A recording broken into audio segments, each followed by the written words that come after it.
All right, guys, how's it going? I'm here in another episode, and today I got my special guest, John. So first question I wanted to ask for you, where are you from? From where I'm born, Conroe, Texas. It's a little suburb north of Houston. All right, so Houston. So when I think of Houston, I think of like Travis Scott and Slim Thug. Is that kind of the same type of Houston? Yeah, Lil Flip, Mike Jones. Those are all Chameleonaire. No one really respects Southern rap. How was it growing up there? Interesting, yeah, because I was a little north, like in kind of a suburb. It was kind of country-y where I originally went to grade school through all the way through high school pretty much. So it was cool. It was different. Like people rode horses to school sometimes, actually. It wasn't a small school. It was just kind of rural over there. And it's definitely different. It's a lot different than what I'm experiencing now here in, Newport Beach. It was it was cool. You saw a lot of big trucks where everyone had, go mudding and everything. We would go, when we'd have parties, we would just go out in the woods and everyone would tailgate and ride four-wheelers and stuff. So I didn't really realize it then, but it was a lot different than I guess a lot of people get to experience kind of growing up. So it's kind of cool. I don't know if I would have loved only living here my whole life, So what kind of sports did you look up to when you were a kid? Well, when I was a kid, I pretty much I played everything, but soccer was the main thing that I was really good at, and I stuck with for up through high school, and then going into high school, it's Texas football. You got to do football, so I did football junior high, high school, and that's kind of where I started getting into working out. But I always really was into way back in the day was UFC as far as watching it, back when I was 16, when it was not popular at all. That was the main sport I followed. I used to follow, football, basketball, and all that stuff, but I've kind of with my personality type, I get too obsessive with stuff. So it's I got to pick one thing to follow, and that was UFC pretty much. Okay. Did you have a specific fighter you looked up to? Well, back then, back in the day, BJ Penn was one of my favorites. Of course, he was, kind of bridges the gap between the old school and the new school. Chuck Liddell, of course, got everyone really into it. I loved his fighting style. And then obviously you saw how it kind of progressed over the few years, and that kind of, it almost lost excitement because everyone got so good and equal, So how'd you end up getting into bodybuilding after all that? So I just had Sergio on my podcast, and one of the last things we said at the end was we were talking about his dad, and I actually had pictures of his dad. So Sergio, his dad was Mr. Olympia, beat Arnold. I had pictures of his dad up in my room and a bunch of bodybuilders when I was 14 years old. I don't really know what drew me to it. I had little 10-pound dumbbells. I was working out, doing abs. I think someone's just a product of my generation, right? I'm a 80s kid, born in the 80s, so, all our action heroes were super jacked, Stallone and Schwarzenegger, all of our cartoons, the old X-Men, they were Batman, they were super jacked, and so it was a little bit more of a time where it was okay to be masculine, I guess. And so, I don't know, I think everyone that's kind of in my generation was a little bit drawn to that. And then, my stepdad had some stuff around, and he was kind of a bigger guy, and I wanted to kind of get into it so I could also, I was always anxious, I didn't get bullied a lot, but I was always afraid of really getting bullied, and I didn't want people not to have any reason to fuck with me. So you say stepdad, was your biological father around? I used to see him a little bit, holidays and stuff, but no, not since I was 4 or 5, which is kind of funny because once I started getting into bodybuilding, I didn't know this. My mom was like, your dad was hardcore bodybuilder. I was no idea. I was no.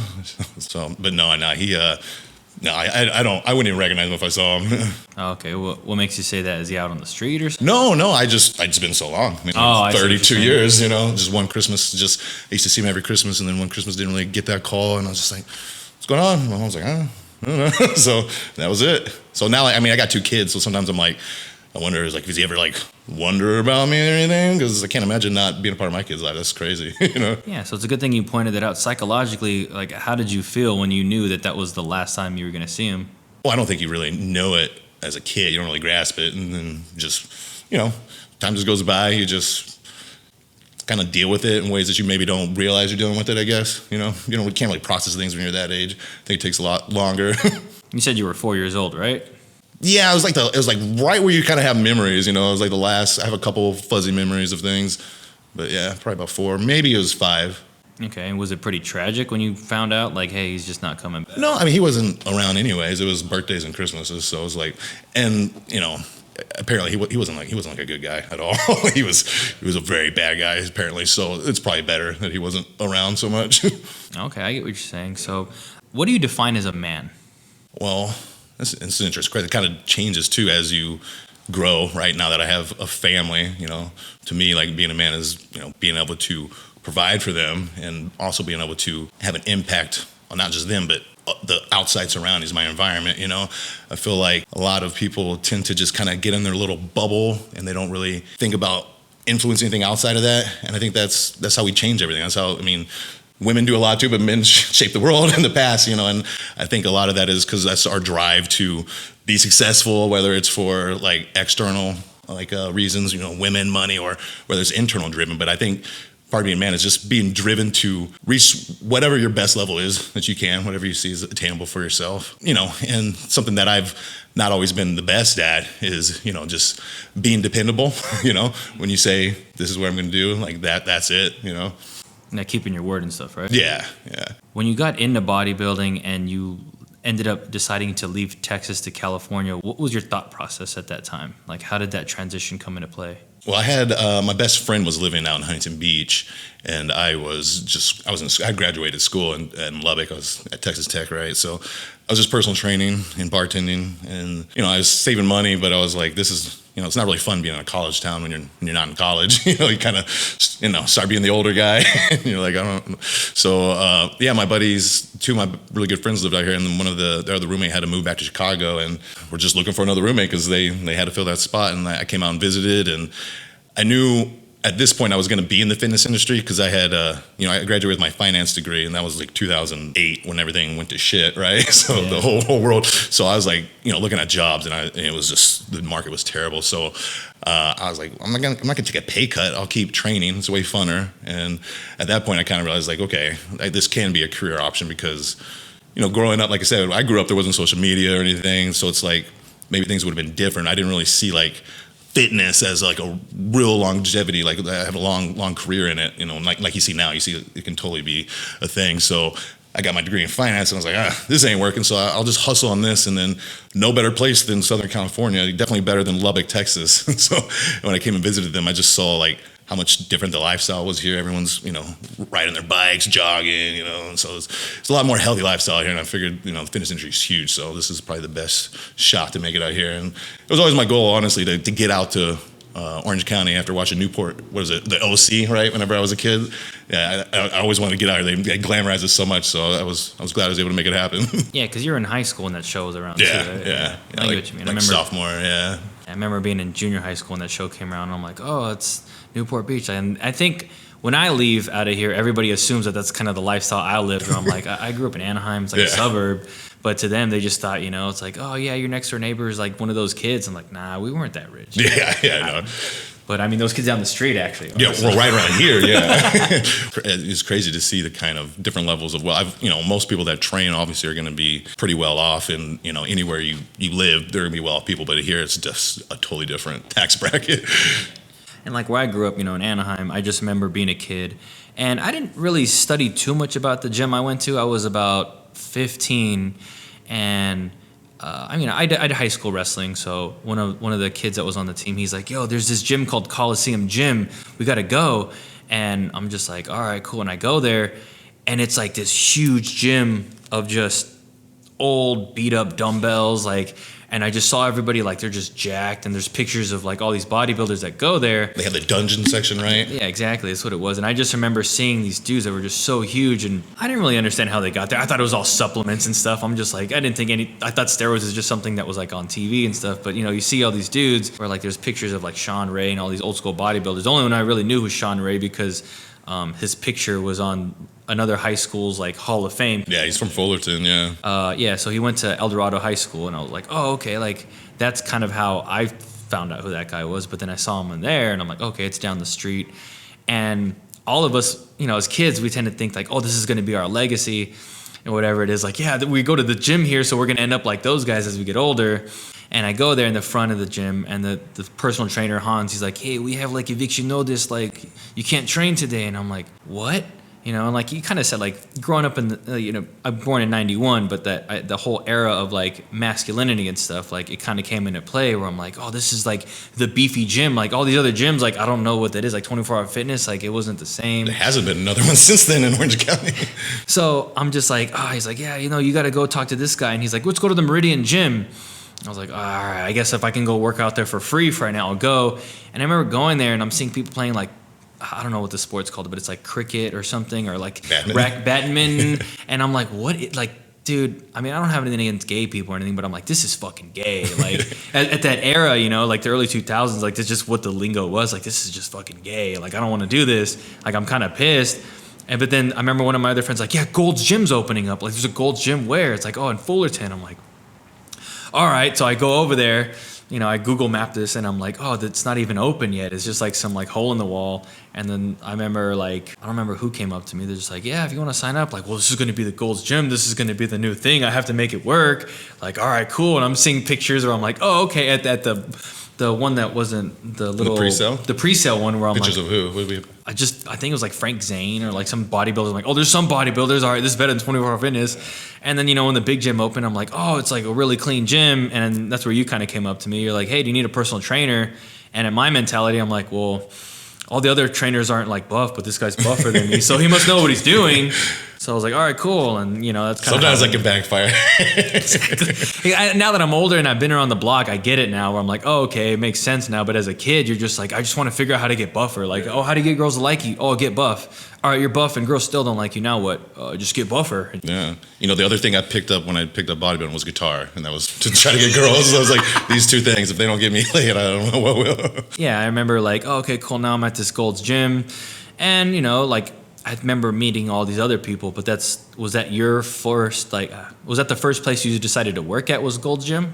That was your first When job? I came to California? Yeah. No. I actually, I came out here and I went to Long Beach and went to the Bally's and Traffic Circle, which is not the best area. You know, I didn't know. I was just like, hey, it's a beach. It's nice, right? Like, people, what streets was that on? It's literally the traffic circle. You know what the traffic circle is? Yeah. Like right on there. Like, yeah, like a block past there. I think so Bally's got bought. I think it's like an LA Fitness now. So I was over there and it just was not, I could just tell this is a dying company. I mean, Bally's is gone now. Nothing was run very well. I had been in a really good situation before with just a husband and wife team, and I was like, these guys don't know anything. And so I saw that Gold's was opening, brand new. I was like, yeah, let's just try that. So yeah, I was the first trainer over there, and they brought me out to pre-sale, and I said, peace to because it was a brand new gym, you know. I was like, okay, I got to get stacked. Like, what better opportunity than having a brand new gym? Everyone's gonna be coming in. So, and when you saw Gold's, did you think of like the Venice Beach Gold's? Yeah, then I mean, Gold still was kind of like that back then. I mean, it's really changed a lot now, but yeah. So I was definitely. I mean, everyone kind of had like. You thought of 24, and then you thought of Gold's. Gold's was just a little more serious, you know. I actually interviewed Ed Connors. Did you see that? I haven't put that up yet. So I interviewed Ed Connors, you know, the former owner of Gold's, and he had a really good slogan. He said, it was like Gold's Gym is fitness for everybody, and like, you know, everybody, like every individual, as long as you're serious, like you can be, it will look like whatever, but come in and do work. And it kind of had a different feel than like, you know, the 24s and stuff. But now I don't think that's the same. But I think it was like that then. Yeah, it makes sense because I mean, I think the one who really got me into like fitness was a guy, Chris Young, who ended up working at Gold's after all too. But I remember I met him. Oh, Chris, yeah, I loved Chris. Chris is great, yeah. I remember I met him at Coliseum Gym when I was a kid, and he was like, you know, he was a skinny guy, and then out of nowhere he just got big, and I'm like, oh, what happened? And you know, after a while, like he started his own gym, and he took me in there, and I remember making some videos with him, and he introduced me to a lot of people. But also I remember like the time when I was at Gold's Gym, it just seemed like everybody kind of went to that specific one because that was the first one, I think, in Orange County. Orange County, yeah. I just remember everybody drove from all over the place just to go to that one specifically. And I would have some friends like, dude, you take like 20 minutes to drive to the gym. Like, why the fuck would you do that? It's so long. 20 minutes is nothing for a good gym. But at the same time, I'm just like, I don't think this guy gets it. But, you know, I mean, for me, it was like 20, it might have been 30 minutes on a bad day. But still, I was like, oh, it's the new Mecca. Like, I have to go there. Where else am I going to go? And I just remember like, that place had, and plus it was pre-COVID. I just remember seeing all the trainers, like all their lists are like on the screen. I'm like, oh, this guy's certified at this. But I think what stood out is like, you know, when you kind of know one of the trainers, they introduce you to all of them, and then you kind of see all the drama that goes on in that one place. Where I'm just like, geez, dude, like, can you explain like, you know, anything crazy that you saw there? At Gold's, I mean, Fullerton's pretty mild. I mean. Yeah, you know, Matt Diaz, he's pretty. I remember that guy. Yeah. So there was an instance where this is when I wasn't a trainer at that point. I was running the training staff, and he had a woman come in, or no, the husband came in, trained the whole family, and he was hooking up with the wife, and it was just a very like loud. I heard about that. Yeah, I did. I heard about that one. Yeah, that was not a good one. That cost us a lot of monthly revenue. He trained like all 5 of them. That happens. I mean, I got stalked by that district attorney. But the crazy gym was the West Hollywood one. I remember you left to that when one. I ran that one, because that was the gayest gym in the entire world, which is, there's a lot of drama with that. Yeah. There was also a lot of like C-list, D-list, B-list celebrities who, want to be like kind of noticed and appreciated to a certain degree. And then there was, kind of like a subsection of like failing actors and starving actors. So there was a lot of drama there. I definitely saw some cool things. One time I saw some crazy, I guess, that's where Rich Piana worked too, One time one of my clients, I was training him and his husband was there. And his husband's a really big guy. His name was Ali. He was a chiropractor. And he was kind of working on next to us. And he wanted to use his bench, and there was a towel on the bench, and there's a guy next to it. And he asked him, "Hey, are you using the bench?" He's like, "Yeah, okay." Goes, does his own thing. 5-10 minutes later, comes back. He goes, "Are you using it, or are you just putting it for your towel?" He goes, "I'm using it for my towel." And then my client Ali, or my client's husband Ali, just he's like a Middle Eastern guy. He don't fuck around. He doesn't like to be disrespected, right? So he grabbed the towel and like threw it at him. He's like, "Get the fuck!" And then the guy like, "Do you know who I am?" I guess he was a gay porn star. and he's like, "I do this." And he's like, "I don't care who you are, you faggot." And then he's like, "That's a hate crime. I'm gonna call the cops." And he's like, "I'm gay too." He goes, "That's my husband right there. I'm just not a faggot." I'm just dying laughing. And I mean, this guy is like a little twink, and Ali's just jacked. I'm like, man, that's some false confidence. But yeah, that was a cool gym. They should have just left cameras on, and just had like a little reality show going there, honestly. So what made you leave that gym? Oh, that gym was just crazy. I was also living in Orange County, so I was commuting from Fullerton to West Hollywood, which was just soul-sucking and terrible. So it's like an hour there, an hour back, right? Yeah, and then the girl I was with at the time had just come back in the country, and she was in Fullerton, and so I just wanted to get back to Orange County, just to get out of that gym. It wasn't ran very well. It was just chaotic. It was because that was one of our like really early gyms. And so everything was just a little Wild West there. It wasn't like all of our trainers were independent there, like not all, but so we have these trainers that are paying $650 a month and driving, Porsches and nice cars, and then our trainers are making $17 an hour, riding their Vespas and bikes up there. So it's like it was hard to keep good trainers incentivized there. So it just wasn't a good setup. So I wanted to open the Santa Ana gym and went out there and just said to get back to Orange County too. I did not. Hollywood, LA that's not my scene. Totally different counties, totally different worlds in a way. Yeah. So you having a finance degree, does that help you in this industry a lot more than other people? Well, so I mean, I just had my gym just opened my gym in 2022 and just got out of that. But having my finance degree, I think, helped a lot because I had to put together the business plan for Irvine Company. I had to put together projections and all that. And I mean, I don't think you have to get a finance degree to know how to do that, but I do think just doing it like helped me. Like it's in there. I know how to present things in a like professional way. I don't have to like spend time and like go on Google and look it up. Like I did this for a long time. I tutored this. I did like resume writing. I tutored business stats and intro to corporate finance. So it's stuff I have a pretty good grasp on. Again, a lot of that changed since I graduated in 2008. Some things are a little bit different. I mean, I do like that I have a finance degree because I do think I'll probably own my own spot again, and it's always beneficial to have that. But if I could go back, I probably would do something more biomechanics related and just follow that as far as I could, because if you have like a higher level credential in this industry, people will just follow you, listen to anything you have to say, even if it has nothing to do with your credential. As long as you get a PhD in any exercise science related field, you are like the authority on all things. It's kind of terrible, but it's a good play. So that's probably what I would do. I'd go back and get a PhD in like biomechanics or kinesiology or something. I get you, yeah, because I remember, like you said, you graduated college, 2008? Yeah. Because I graduated high school 2009. And I remember, and I think for those people who like aren't old enough to understand the financial crisis that happened, like the housing crisis and all the credit crisis and all these things, it was like the everything bubble pretty much. And when people would tell you like you have to either go to school, get a job, or go to the military, and it was almost like there was no jobs at the time. Yeah. So I think at least everybody I knew, they were like, well, I'll just go to school, and then just kind of like work out. I mean, for you're already done graduating.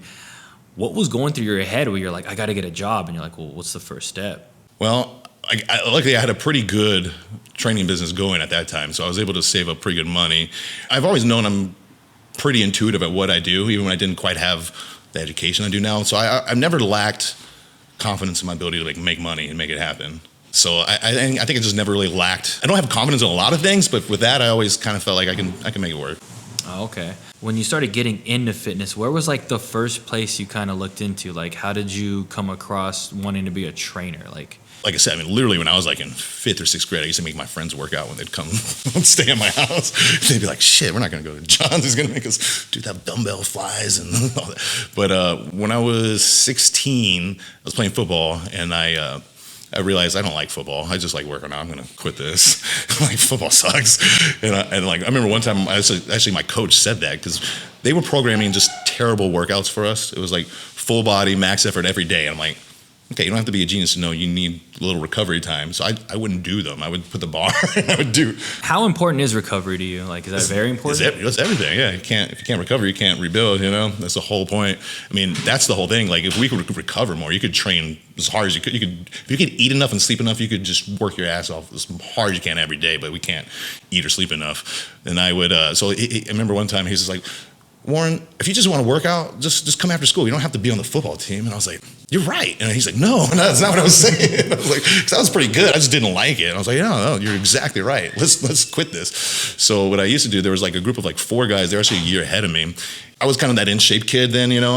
I had, you know, the abs and good separation. Obviously, it wasn't like big, but I had like a group of 4 kids that I took after school, right after the football practice, and we would do our little workouts, and they'd call me Coach Warren, even though they were like a year and a half, 2 years older than me, and that was like my first experience coaching anyone. I thought that was pretty cool. In fact, I still talk to one of the guys over there, and he always like reaches out. He goes, "I see you doing great stuff, Coach." Like, thanks, man.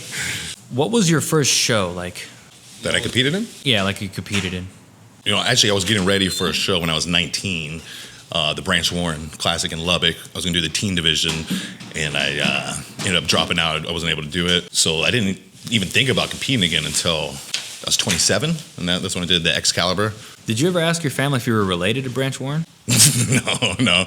I definitely don't think I am related to Branch Warren. I've had multiple people ask me that, though. I guess it's good to have that last name if you're like a bodybuilder. Yeah, no, he was definitely like a beast. I remember like being a kid seeing those videos, because it was like, I remember the first video I got exposed to. I knew bodybuilding was a thing, but I just remember one of these kids, he had, you know, back then we had a thing called a PC. Like, you had to go to the PC, right? You remember that?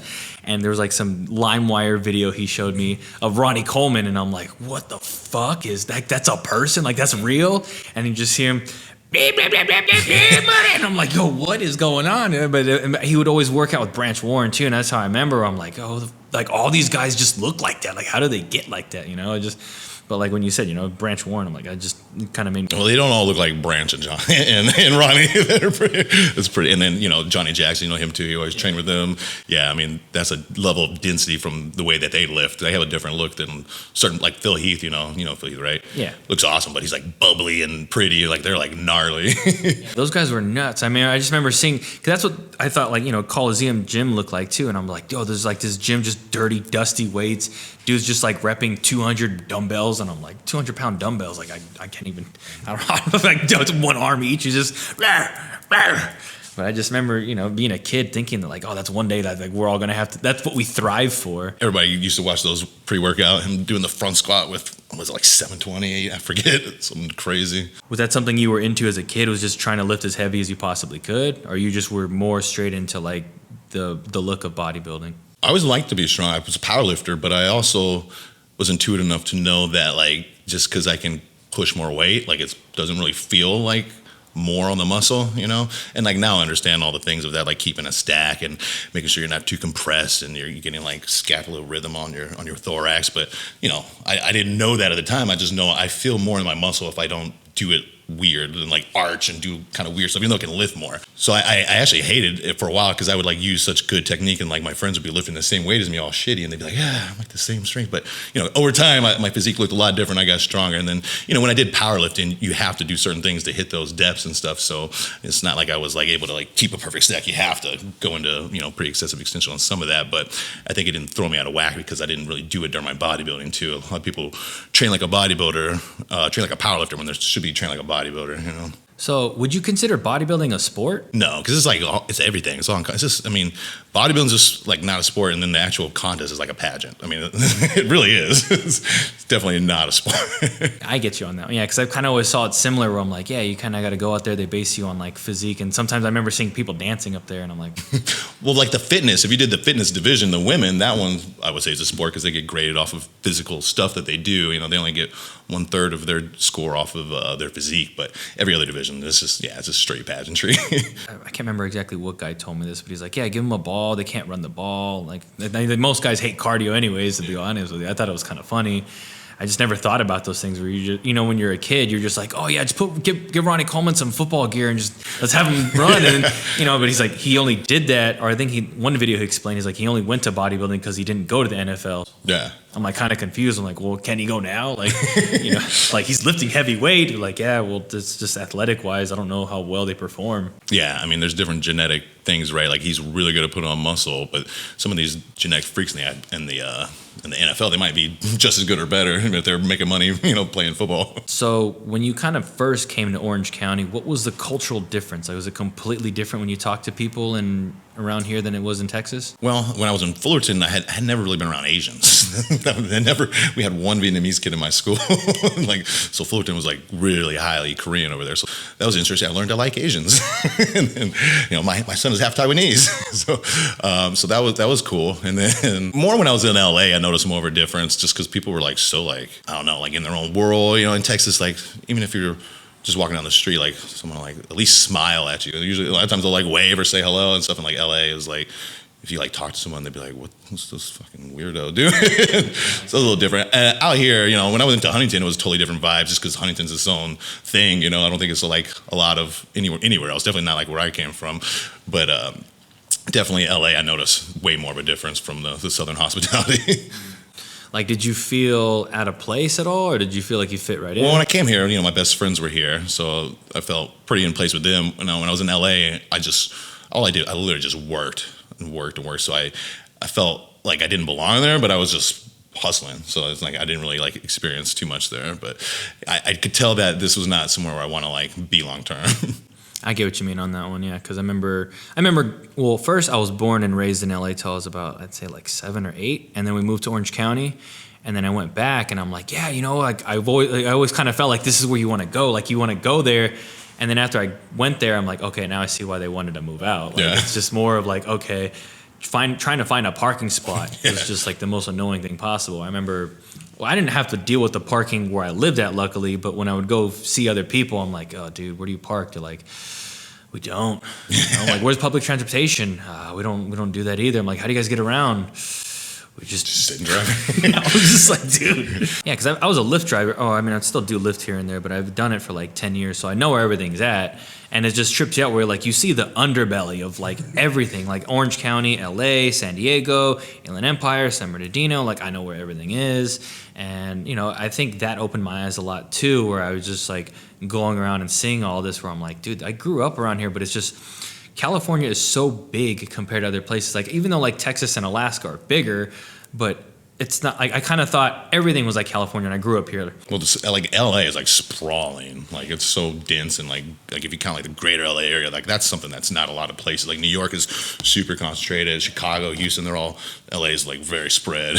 It's spread, and then like, you have the copycat cities, and they're just like the same franchise. It's like there's a plaza, there's a gym, a Whole Foods, the same thing. And then you go 2 blocks down, and you're like, oh, it's the same thing, and they got the same thing. People take a trip here, and they think like they can hit Universal, and then like go to Disneyland the next day, and like everything will be super smooth and easy. It's like and SeaWorld too. Yeah, exactly. I'm like, yeah, you don't realize how things are pretty spread out. Yeah, they think it's like Orlando where you can do all these things. And yeah. I'm like, nah, dude, you're trying to go to Six Flags and SeaWorld and Disneyland all the same week. Yeah. Like you got to get 4 different hotels. It's gonna be miserable. Yeah, it's just crazy. When you first came here, did gas prices stick out to you pretty clearly? Yeah, I remember that was something my whole family they didn't want me to come out here, so they're all like, your gas is expensive, there's gonna be an earthquake, even though we get like way worse hurricanes back home, and we flood and like get terrible things back home.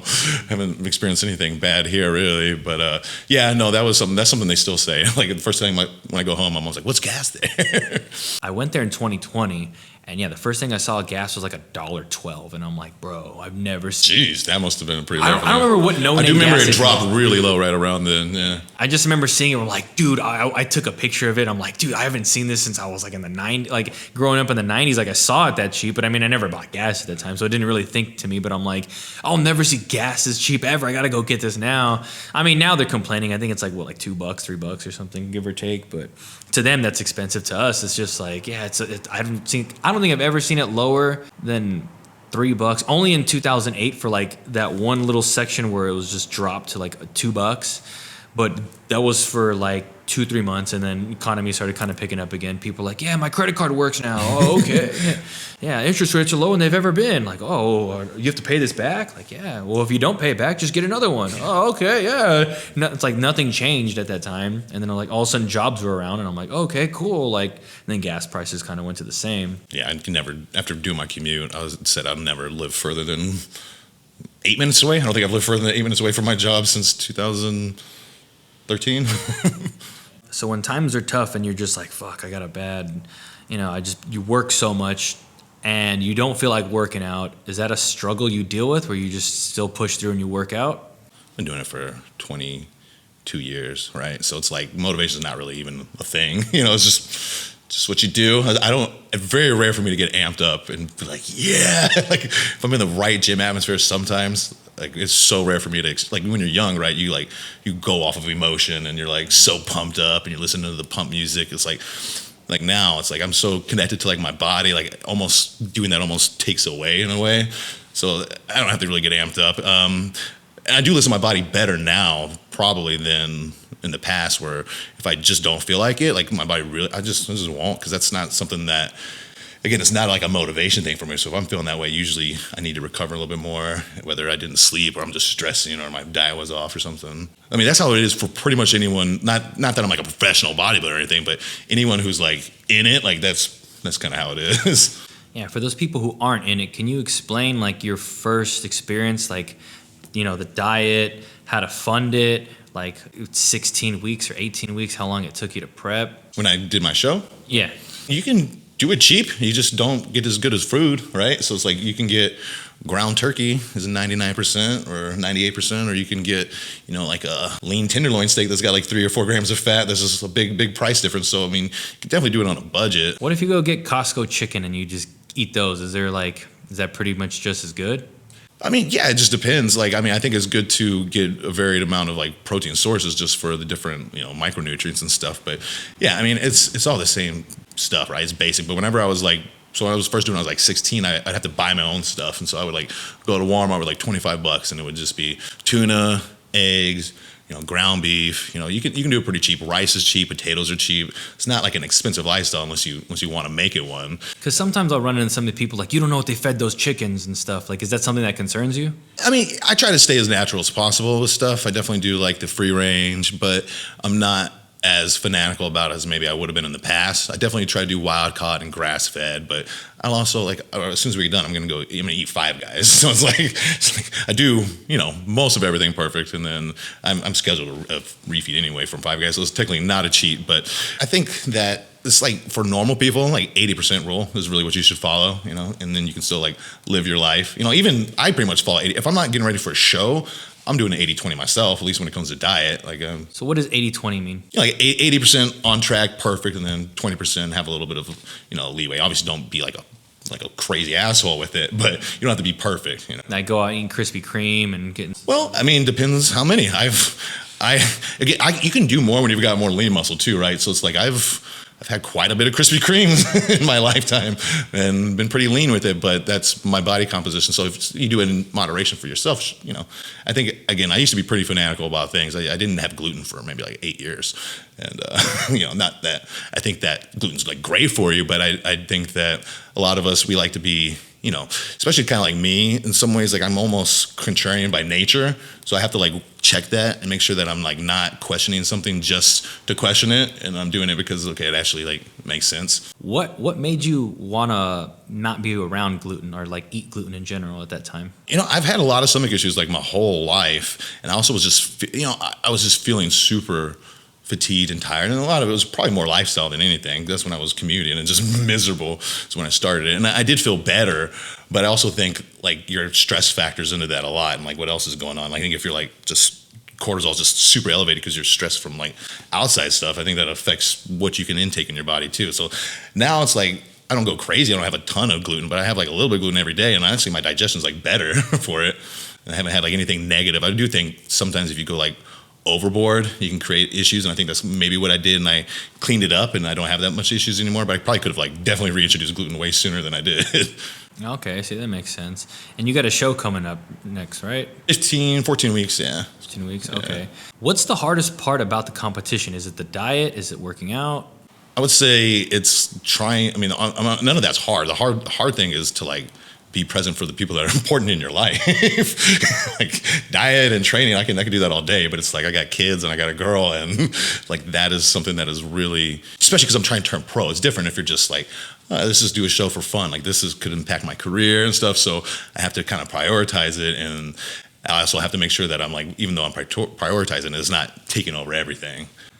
And how does that transition from being amateur to pro? Because that goes on between the judges, right? Not between you and sponsors, I'm guessing? Yeah. So they have like the regional shows. And so a regional show, if you get top 2, I think you qualify to go for a pro qualifier. So they have like a few different pro qualifiers throughout the year. And that's where it's a totally different atmosphere. I've only done one pro qualifier before. That was in a different division. I got 4th. The top 2 turned pro. And it's like very different because everyone's competing for potential money. And it's like, it's not as much camaraderie as when you do like the regional shows. Everyone's like just happy to be there. Everyone's nice and really cool. Especially if you're like me, like if you're like a national level guy and you go to a regional show, like everybody wants to talk to you. They're real cool. You go to a national show, no one's even looking at you. Everyone's like in the zone.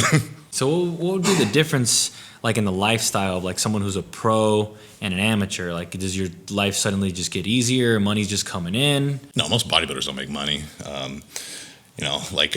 Most bodybuilders make their money from coaching and from their supplement sponsors and stuff like that. I mean, like bodybuilders the good thing is they can just focus. Like, I mean, bodybuilding is not my priority. Like, I'd like to turn pro. It's cool, but I'm 36 and if I made it a priority, I probably would have turned pro. You know what I mean? So I think they have the luxury of just being able to solely focus on that, which the biggest thing is getting to chill and to eat. That's the biggest thing is they can take naps and things like that. They can eat every hour when they're supposed to. So their physiques usually get dramatically improved when you see someone turn pro, because usually when they turn pro, they end up getting to the point where they can maybe not do like a full-time job and just focus on a little bit more. So, I mean, that's something I could never do. I would always train people and train like at least 20, 30 hours in person, because that's a lot different than doing stuff online like a lot of these guys do. I feel like I have a little bit bigger impact and something I really enjoy. But most of them, they make money through their YouTubes and stuff too. A lot of them have, like, some of these fitness guys are like really popping off now. And then the clothes are real big. If you can make your own like brand, that's usually where you get the highest, rate of return on, right? You're spending like $1 per shirt, and you sell them for $40. Yeah, because I mean, that's one thing that kind of struck me too, because everyone always kind of said like, oh, once I go pro, like you're going to get all this money coming in and things going to be taken care of. And then you look at it like, Ronnie Coleman's video and he's clocking into work being a cop. I'm like, this guy. He didn't have to at that point, but he liked it. Ronnie he grew up without money. So those of us who grew up, we always kind of have that in our background. You mean, the whole reason why he joined the gym, right? I don't actually. So it's like, that was his whole thing. The Brian Dotson, he's seen him, and I don't know if he worked out there for like a day pass or how he knew him, but basically he said, I'll give you a free membership to my gym if you do a show. Because Ryan didn't want to pay for the membership. He's like, okay, I'll do the show to get the free membership. And that's how he started competing, because he just wanted the free membership there. So it's like, we take free.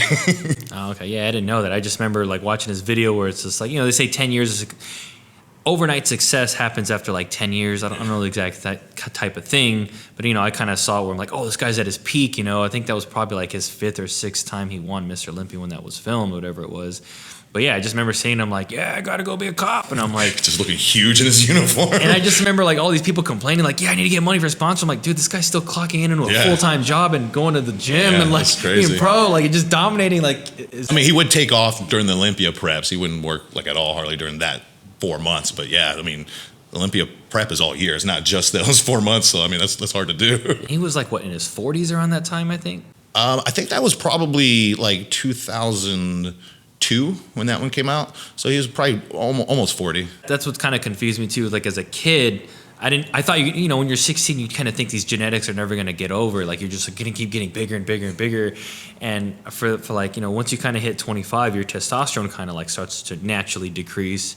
And that's where I didn't really understand, where I think one guy told me this. He said like you want to build as much mass as you possibly can before you turn 25 because it's very difficult to put on mass. Is that something you kind of... I mean, it's really slow rate from 25 to like 30. I mean, once you get into like 45, the rate starts going a lot higher. So usually you can put on mass pretty reasonably easy till 35 to 40. I mean, most of the pro bodybuilders, they tend to like peak in their like late 30s or 40s. But if you think about like boxers or like fighters and stuff, right? Like their size and strength is usually like the last thing to go. You'll lose quickness and agility and all that stuff. But your muscles, especially once you build it, like it'll be a little harder to lose that. But yeah, I would say legs tend to go for whatever reason. Like people will downsize their legs. They'll still be huge on the upper body, but it's like, I don't know, it's just too much effort to keep these big once you get older, because that's what you always see on the older guys is the legs just downsize pretty quick.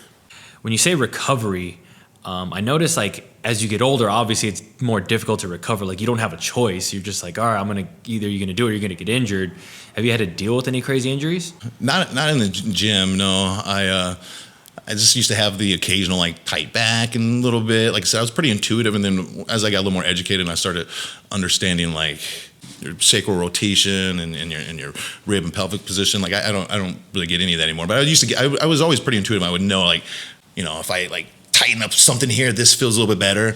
And so I was always able to kind of like keep it from getting anything bad besides just every now and then a little nagging thing. I had a knee injury in football, just never got hurt playing football ever or anything. And then I'm running on a practice field and I just step in a hole and like twisted my knee real bad. So that gave me some issues for a while. And if I didn't know the things I know, it would be pretty debilitating, because up until maybe like 6 or 7 years ago, like if I wasn't careful, like I would get pretty bad knee pain to the point where I was like, if I couldn't jog, and it'd be like crippling IT band pain. But like now I kind of understand the mechanisms that was going on, why my injury pushed me further into that compensation pattern. So no issues at all now. As I get older, most people get older, they get all more fucked up. I get older and I get less and less injuries, which that's kind of what I'm trying to bridge out to now, is kind of, because for bodybuilders, like it's not hard to do the little things you got to do. Like you just have to be aware, and more of it's being aware when you're working out. So that's what I'm trying to do. I'm trying to get like bodybuilders to understand that mobility doesn't mean like sit there and stretch and do yoga. It's really about making sure that you have capacity and space to move into, and you do that through other exercise. It doesn't have to be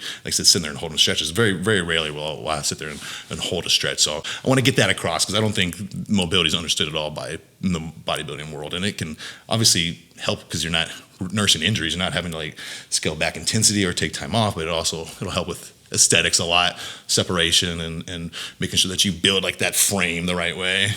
I get what you mean, yeah, because I know, you know, once I started hitting my later 20s and now my early 30s, I end up pulling something all the time. And I remember that was kind of like the first thing you started mentioning when you're like, hey, I want to like start, you know, booking the session. You kind of started having me do like breath work. Like, that's like something you've been looking into lately? That's something? Yeah, the last couple of years I got really into like DNS, PRI, and they do some breath work. And yeah, it's pretty amazing how much of an impact you can have just by breathing the right way, which is kind of a controversial thing to say, but holding positions and breathing and getting like 360 expansion, it's like I can loosen something up and feel better immediately, where I would have spent like 20 minutes rolling and stretching something out to get like a temporary effect to feel better. So it's pretty interesting. I'd like to get a massage as much as possible, but obviously it gets expensive. You know, you're like, oh, I want to go get a massage. It's like $100, $150. And you're like, especially when you go to somebody who's certified, not like one of those like late night Asian spa massage places. Like you get an actual masseuse where they're just like digging and digging and digging, and you're like, oh, this hurts. But then I realized like, oh, my mobility's there. But you know, when you said with breath work, it was just something that was so foreign and new to me, where I'm like, okay, let me just try this out a little bit.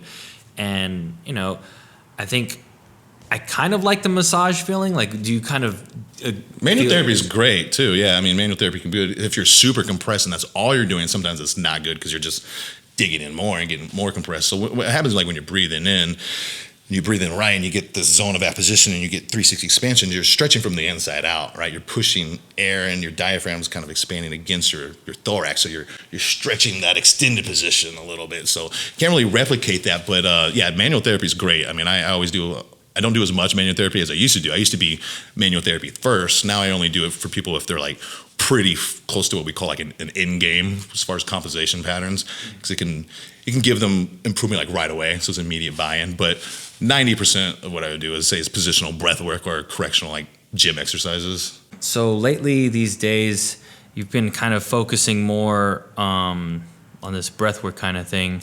Has it changed a lot in your like physical world, I guess, is a better question? Yeah, like the biggest thing is like the back stuff, because like I said, we can't really do anything else any other way besides stretch from that expansion to really get rid of this compression in your lower back. So that was pretty much my main issue, and that helped a lot.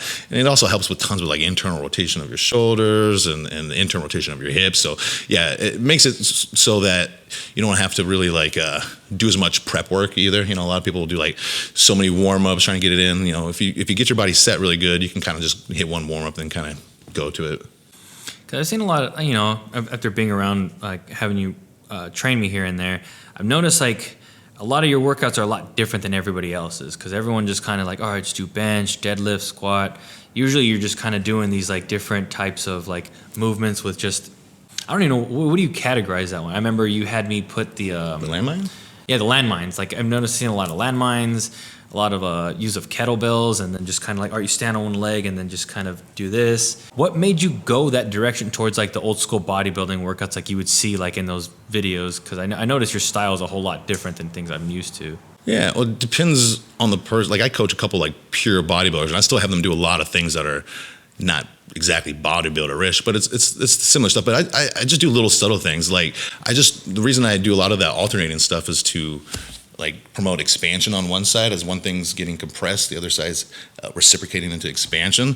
So it's like I instead of just doing like a 2-arm row on the hammer, like I'll push, and I actually push my hand on the handle and I'll row there. That way I'm getting like a reciprocal rib pattern. So it's real subtle little things that, you know, most people wouldn't think of, that just promote better mobility and make it so I can actually get more muscle fibers recruited instead of like just going into extension patterns or getting connective tissue and stuff. You know, it depends. Like I really wasn't focused on bodybuilding for a long time. So I really liked all the functional stuff. I like to be in control of my body. You know, like now I have a little more size. I don't have as much control, but I still have a lot from doing that stuff. So I'm glad I did. But unless I have somebody whose sole goal is specifically just size and I don't give a shit how my body feels, then I'm going to do more of that stuff, you know? When you're about to compete, like what's going through your head psychologically and mentally? I was just ready for it to be over. I hate competing. I don't enjoy the stage or anything. I like the process and everything, and then I don't mind like certain aspects of competing, but I hate like doing the posing routine and stuff. I don't mind like just going out there and doing that one comparison. If I could just go out there and just do one comparison, that was it, I would love that.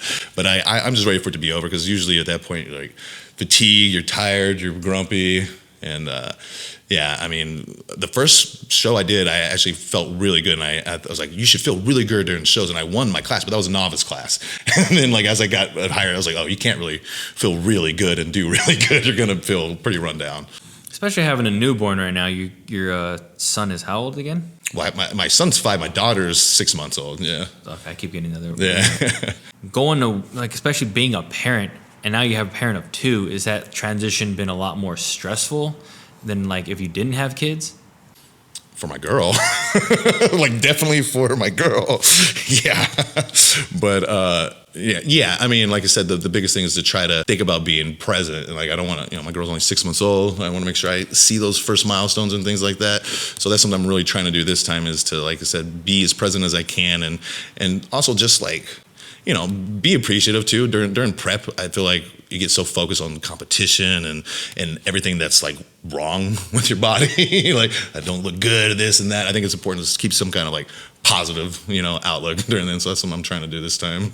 Yeah, because I look at the price of diapers and I'm just like, bro, like this is for like a month, right? They're like, nah, $50. That's like a couple days. Yeah, formula. Exactly. I was just like, I remember like trying to go buy something for someone's baby shower, and I just remember like, oh, I'm gonna go to Costco and get these diapers. This should last a long time, right? And she's like, nah, I'll go do that in like 2 days. And I was like, dude, wait, what, really? And I thought gas was expensive. I'm looking at diapers like, oh, dude. Yeah, and right now, I mean, my kids just now, they're pretty cheap till they're 5. Now my kids are getting expensive as they get more into stuff, you know. I mean, childcare is a little expensive when they're little, but no, it's definitely, it's something that I'm glad I can do, something I love doing and still provide for my kids. I really never thought I could live in Newport Beach and have 2 kids and live relatively comfortably. I don't own a house in Newport Beach, but I don't stress or anything. And I think that's pretty much, that's what ultimate freedom is, right? Is how much control do you have over your own life? Yeah, I feel like another form of poverty is not having any control of your life at all. Especially totally. now that you have 2 kids, it's definitely more something like you said, like, oh, your dad wasn't around. You want to be the better father that you could possibly give to them. Is that something that kind of like strikes your mind every time you're not around? Like, yeah, a little bit. Like tonight, I was even thinking, but she goes to bed like at 6, so I don't get to. She'll sleep as soon as I get home. But yeah, like especially if like I don't want to get to the point where I'm like, and it will happen probably at some point, but I need to make sure I don't do it too soon. I don't want to get to the point where I'm just too fatigued where I feel like I can't even like interact with my kids. So like what I'll do is like as it gets closer, I'll schedule my cheat meals to be on like the days where I have my son overnight and stuff, so I can like be as present as possible and as much energy as possible for him. Yeah, I get you. Yeah, especially having like he's 4, you said, right? 5, yeah. 5. Okay, so I mean, especially having like a he kid. wants to wrestle. I mean, that's the first thing he wants to do is let's wrestle, Daddy. I'm like, Does he see you as like somebody who's bigger than the average person? Yeah. And he can comprehend that now. Yeah, it's fun. I mean, when he was real little, he would see like any bodybuilder on TV, like, Daddy. I was like, no, that's not me. That guy is 300 pounds, buddy. But he always, he's been influenced pretty heavily. He grew up in gym, so he knows how to flex and do the front biceps and everything. Yeah, because that's got to be definitely pretty interesting. Just having a kid who's like a parent is pretty much, like you said, not an athlete, but somebody who's in that fitness world where it's like, okay, my dad knows all this stuff. And now when he goes to school, like you're explaining, especially going to high school, it's always like the guy who like peaked out in high school ends up teaching high school like PE or something, and you're like, oh, okay, cool. This guy showed me the forever varsity routine. At least and like he's gonna know. Like I'm pretty sure I know more than that guy. Yeah. Which is kind of funny. But anyways, I don't want to keep you up too long. I know you got like a busy schedule. Where could people find you at? I've been way more active on my YouTube than my IG. My YouTube, I think it's just my name, Jonathan Warren. And my IG is jwarrenfit. But yeah, I'm definitely trying to upload a lot of the interviews I've been doing. And then kind of what I try to do is I post about topics that are either like not really looked at with a nuanced enough perspective, or I kind of look at something and try to critique it in like a productive way, And if you're still training people, right? Yeah, that's the bread and butter. That's where the money is. What gym are we currently at right now? This is SLM, my boy Sean's gym, Slim Gym. The SLM is also his initials, so we're right here in Fashion Island. Cool little spot. He used to have a couple of the Orange County housewives around, so most people kind of know it around this area. So got a good vibe. So if someone wants to book you, they can probably just go through you on Instagram, or? I mean, I don't think I have like in-person times, but I do have a trainer who's working under me, and I could do potentially some online things. But yeah, you could hit me on Instagram. All right, cool, man. And then you said your show is when again? August 29th, North Americans. Americans, and that's where, in Pittsburgh, you said? Yeah. All right, man. Good luck with that, and I'm glad to have you on the show. Appreciate it, man. Thanks.